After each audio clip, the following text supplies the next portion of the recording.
Peut-être suis-tu un chemin qualifié de spirituel depuis des années.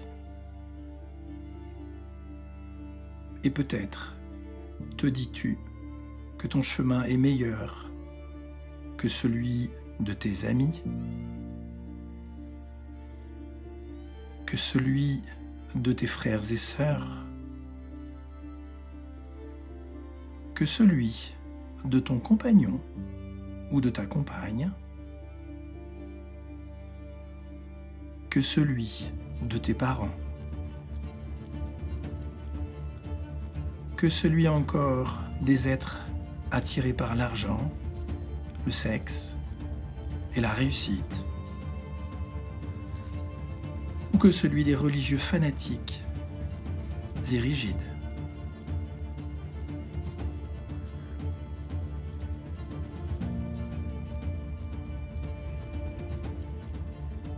Tu vis depuis deux vérités intérieures et extérieures, la tienne et celle des autres,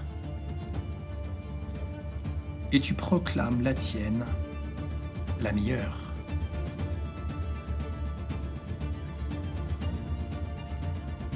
Peut-être te dis-tu que ta vérité est plus vraie que la leur. Pour autant, comment ta vérité peut-elle être vraie sans cesse, toujours vraie, dans un contexte de double vérité?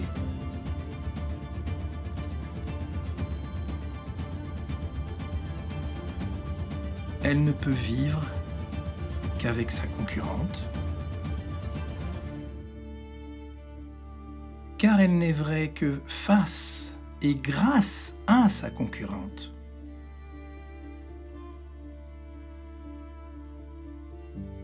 Ainsi, ces deux vérités ne peuvent être vraies qu'ensemble,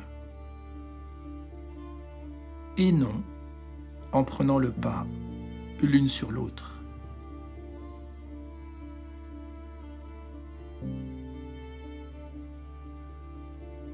Ton chemin a donc besoin du leur pour se construire et se montrer. Et ces deux vérités, ces deux chemins sont inséparables l'un de l'autre pour se dire ce qu'ils sont.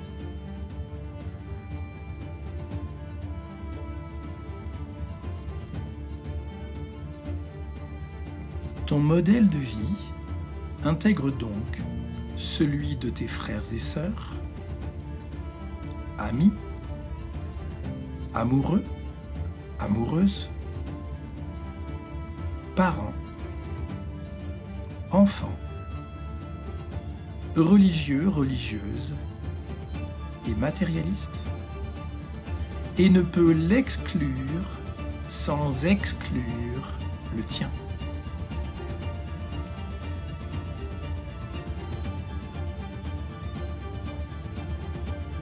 Tu ne peux donner de la valeur à ta vie spirituelle, à ton modèle de vie spirituel,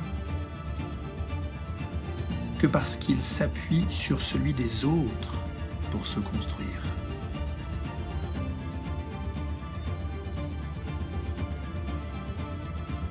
Ainsi, toute la société se construit ensemble, avec les médecins, avec les gouvernants, avec les fanatiques, avec les guerriers, avec les riches et avec les puissants.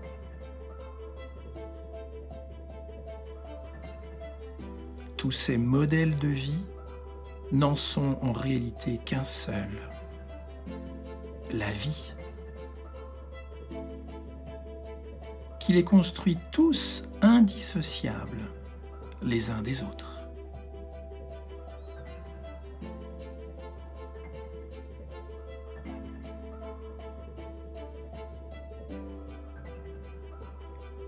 Par ton modèle de vie spirituelle, Tu nourris ainsi celui des matérialistes et des religieux, et ils te nourrissent par leur modèle de vie. Ils te rappellent sans cesse tes valeurs et tes croyances, et sans eux, tu n'aurais plus aucune raison de vivre comme tu veux vivre.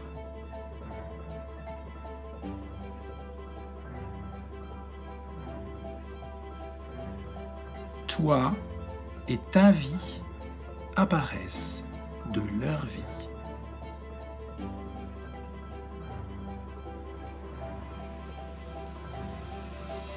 Ta vérité de vie n'est donc pas celle de ton modèle de vie.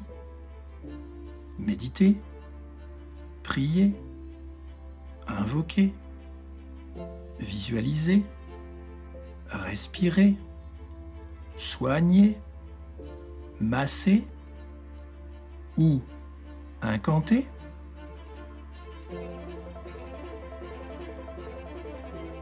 Mais ton modèle global est aussi gagner de l'argent, te faire vacciner, exploiter des gens, en tuer d'autres,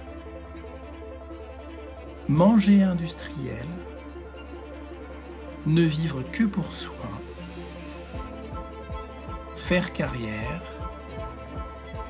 exploiter la planète et la polluer.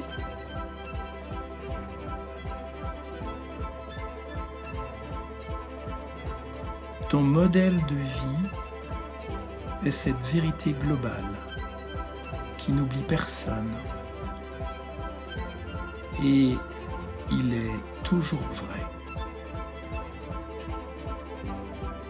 Car en incluant tout, il n'a plus d'extérieur ni d'intérieur.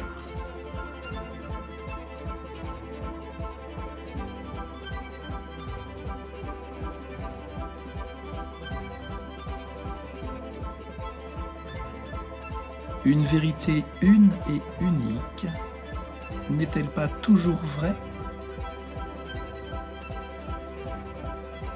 Et n'est-ce pas un modèle de vie fiable que tu recherches pour te reposer dessus?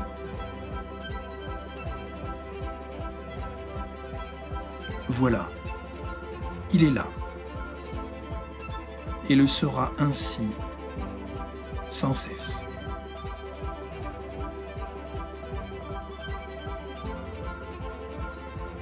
Nous savons tous ensemble où nous ne savons rien.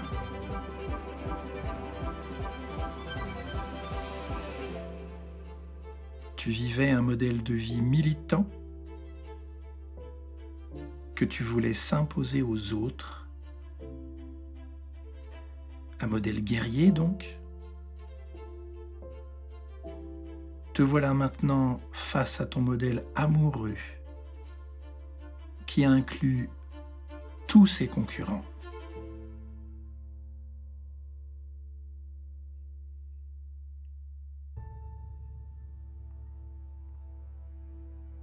Nous sommes donc tous cet accord vivant qui se construit mutuellement.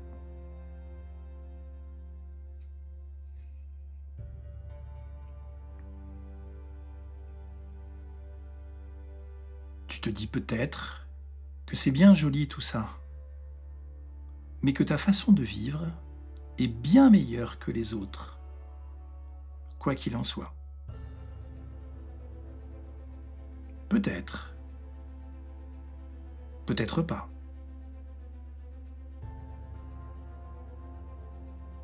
Mais peut-elle être meilleure sans se comparer ?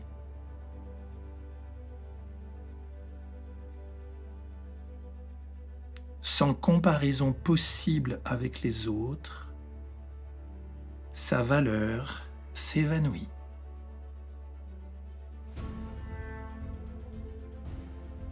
Si ces modèles n'ont plus de frontières pour se distinguer quelle valeur leur reste-t-il?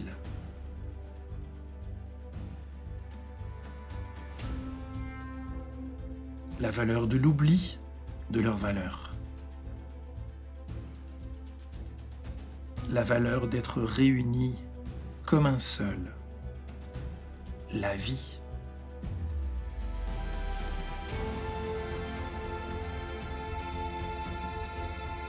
Or, comment peux-tu distinguer ces modèles s'ils ne te sont plus extérieurs?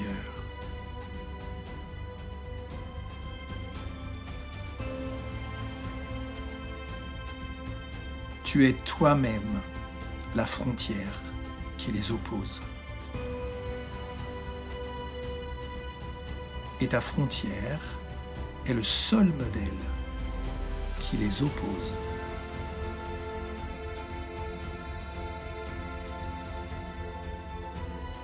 Ta frontière est ton personnage, car ton modèle est ton personnage.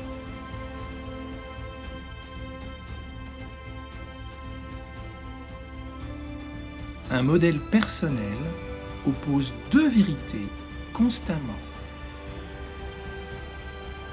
en dedans et en dehors de tes contours.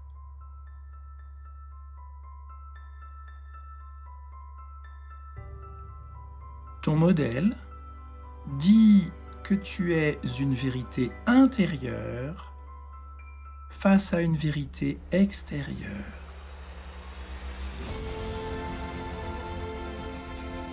Ton modèle personnel consiste ainsi à vivre sans cesse en présence de deux vérités.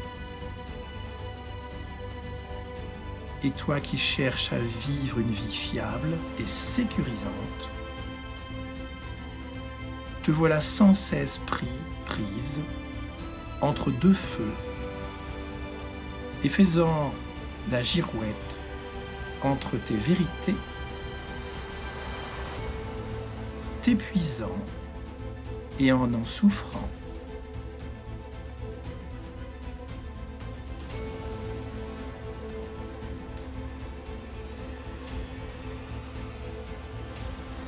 Ta souffrance n'est donc pas de vivre dans cette société et avec cette société, mais de vivre en son extérieur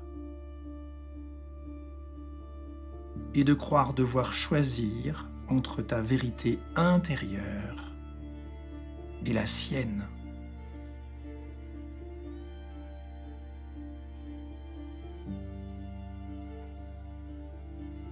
Ton modèle de vie est pour toi le meilleur, car il peut être le pire.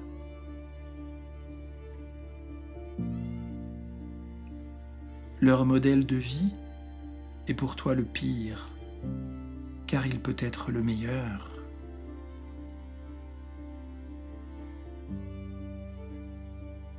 Les adeptes du développement personnel encensent le personnage, et les non-dualistes tentent de le faire taire.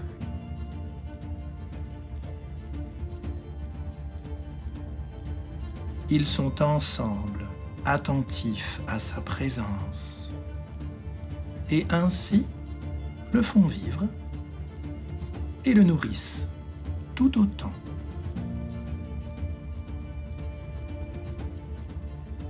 Les fans de développement personnel veulent améliorer l'ego. Les non-dualistes veulent le bâillonner. Ils se concentrent sur sa même présence, sont donc d'accord, ensemble, sur sa présence, et le nourrissent ensemble. Les féministes veulent combattre le masculin autoritaire, et en le combattant, adoptent les mêmes armes que lui, le combat, oubliant leur féminin.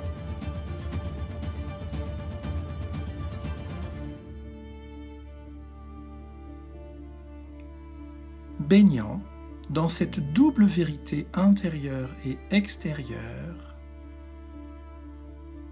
et croyant être sous pression de la frontière qui les sépare, chaque adepte d'un modèle de vie spirituel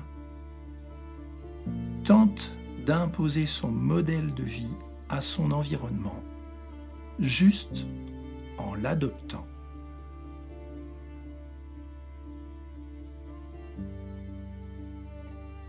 Et en l'adoptant, il nourrit les modèles des autres dont il ne veut plus ou qu'il veut parfois éradiquer de la planète, car il s'y oppose fermement.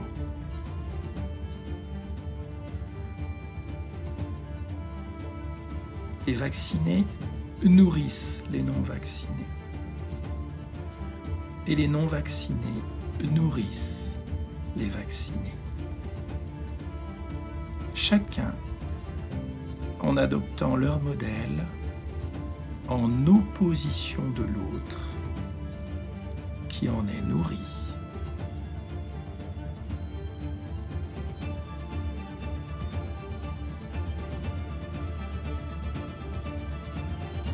Les spirituels laïcs dénoncent le fanatisme des religieux et leur séparation entre eux. Et en le faisant, adoptent le comportement qu'ils conspuent, le fanatisme et la séparation. La vie se nourrit sans cesse d'elle-même, car rien ne lui est extérieur. Ainsi, aucun modèle de vie ne peut lui être extérieur. Tous pointent vers le même modèle sans pouvoir lui être extérieur. La vie.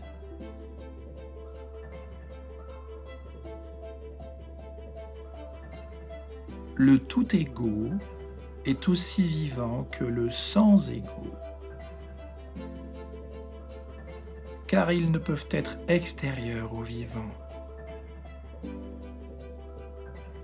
Ils sont portés par le même arrière-plan de conscience vivant.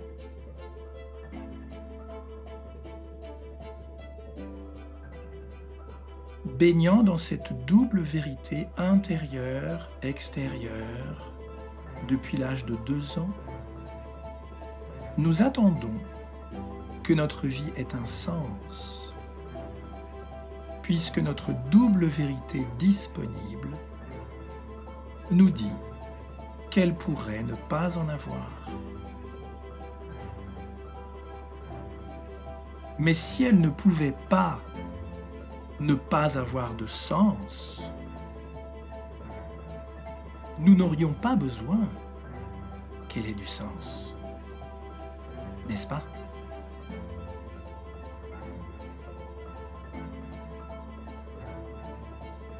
Immergés dans cette double vérité intérieure-extérieure, nous attendons que notre vie se réalise, puisque notre double réalité, depuis nos contours personnels, nous dit que nous avons un extérieur à notre vie intérieure.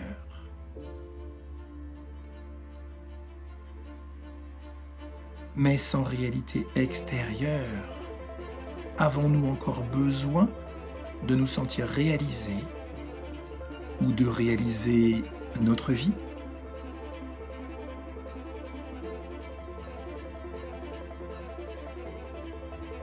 Nous ressentons le besoin de choisir notre vie et de faire ce que bon nous semble, mais sans notre double vérité intérieure-extérieure en compétition, que nous reste-t-il à choisir?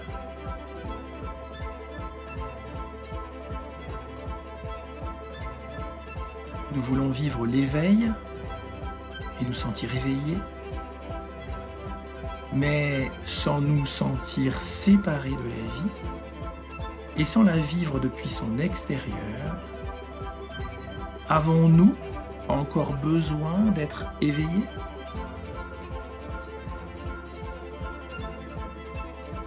Sans séparation d'avec la vie, ne sommes-nous pas déjà éveillés?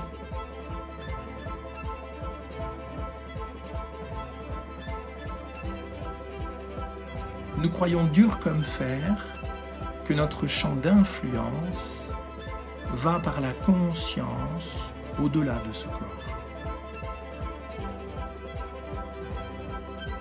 Mais sans vouloir abandonner nos contours personnels qui délimitent selon nous nos manques et nos besoins intérieurs.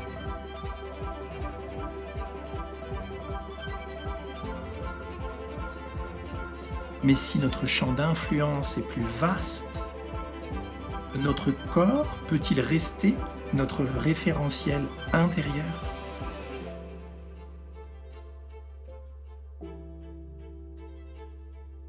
D'ailleurs, notre conscience est-elle limitée à ce corps?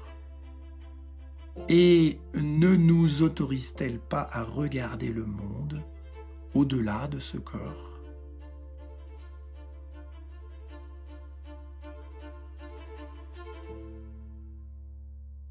Ce monde n'est-il donc pas autant notre intérieur et notre extérieur confondus?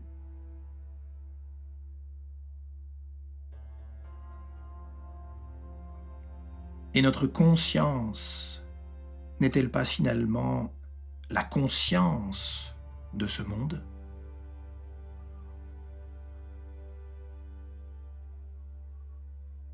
Si ce monde est finalement notre intérieur et notre extérieur confondus, que nous reste-t-il à créer? Que nous reste-t-il à attirer? Et si notre conscience est celle de ce monde, n'est-elle pas celle de la vie totale?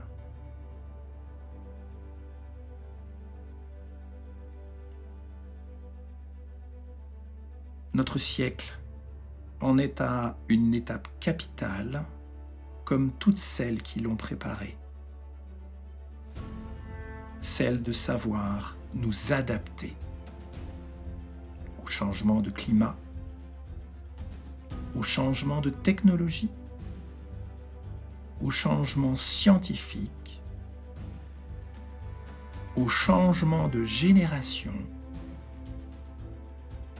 au changement extraplanétaire.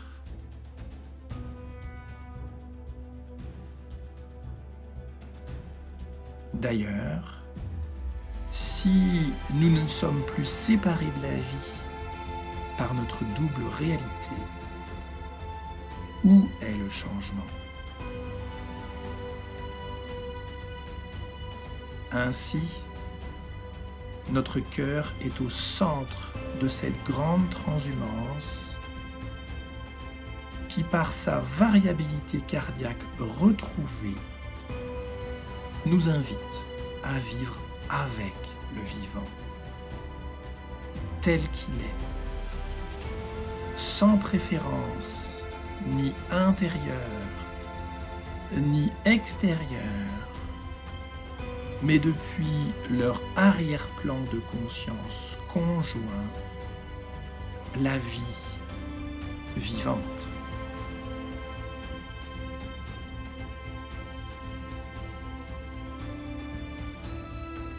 Portés par les travaux de la physique quantique et les centaines de millions d'expériences de mort imminente, notre influence n'est plus celle de ce corps, mais celle de notre conscience au-delà de ce corps.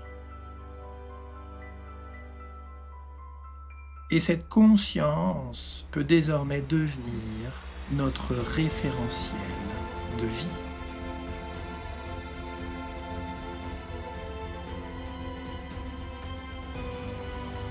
Notre conscience qui perçoit avant ce corps et après ce corps, dans le passé, dans le futur, et même après sa mort physique,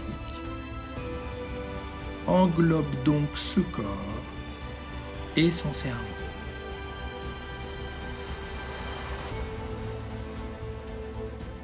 Comment une conscience qui englobe des corps et des cerveaux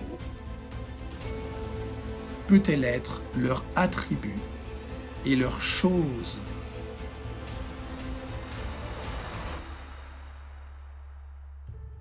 Notre corps et notre cerveau n'ont pas des prises de conscience.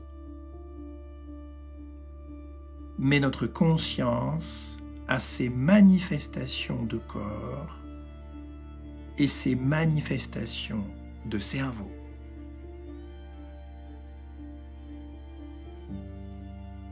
Notre langage parlé ou pensé d'hier n'est plus adapté au langage de la conscience en cours. Il est en cours de mutation.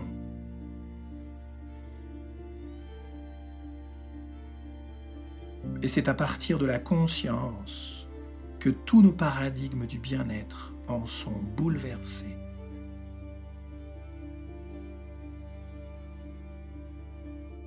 Ainsi, sachant que la conscience est l'impératrice, comment pouvons-nous encore guérir ou soigner à partir du corps, son vassal?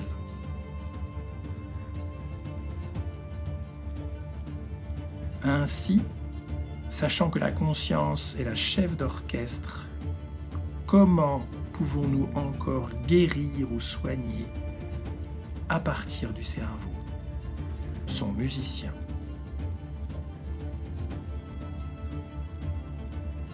Lorsque vous faites pousser une plante,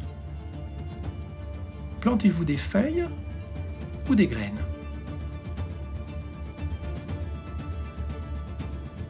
Arrosez-vous sa tige ou ses racines?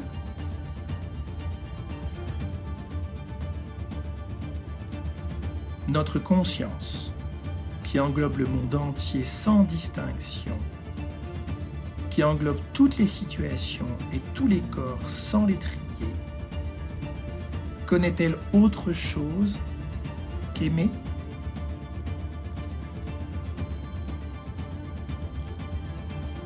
D'ailleurs, comment dire ce que vous vivez sans son arrière-plan de conscience constant?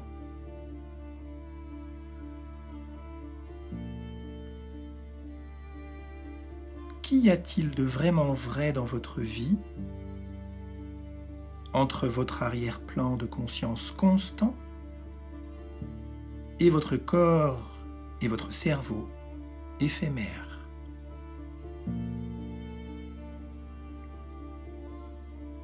Ne recherchez-vous pas à vous reposer sur un socle fiable dans votre vie? Votre corps éphémère et son cerveau peuvent-ils être ces candidats?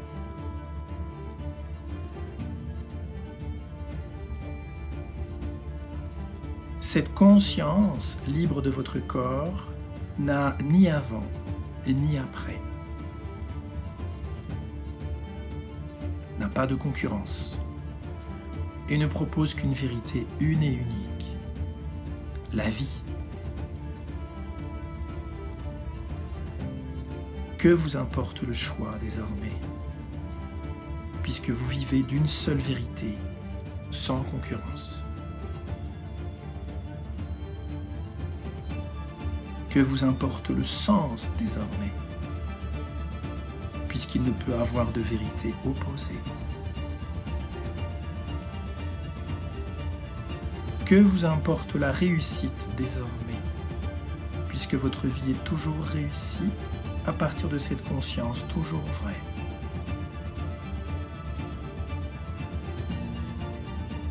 Que vous importe le bonheur désormais, puisqu'aucune autre vérité concurrente ne peut le détrôner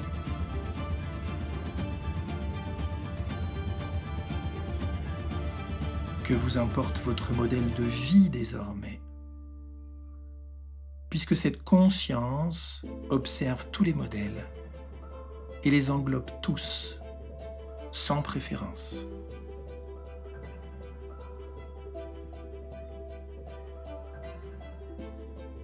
La conscience, décorrélée de votre référentiel corporel unique, sans intérieur ni extérieur, englobe toutes les émotions et toutes les situations du monde sans les comparer, sans les prioriser.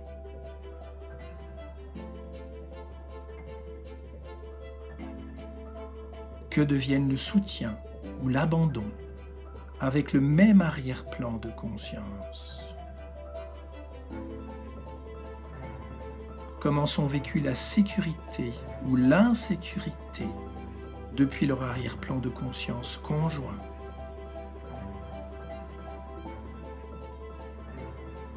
Comment est la joie désormais sans rival?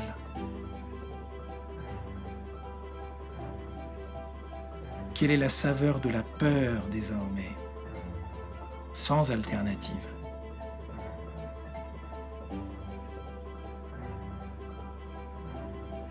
Tous nos paradigmes de société, de santé et du bien-être sont à revoir à la lumière de notre nouvelle taille d'observation, de notre nouveau champ d'influence, celui de la conscience. Il ne s'agit pas de faire du neuf avec de l'ancien, en tentant de trouver de nouvelles techniques corporelles, psychologiques ou neurologiques, mais de positionner la conscience au sommet de ce monde. Il ne s'agit pas de changer de lunettes, mais de vivre sans lunettes, sans référentiel corporel connu.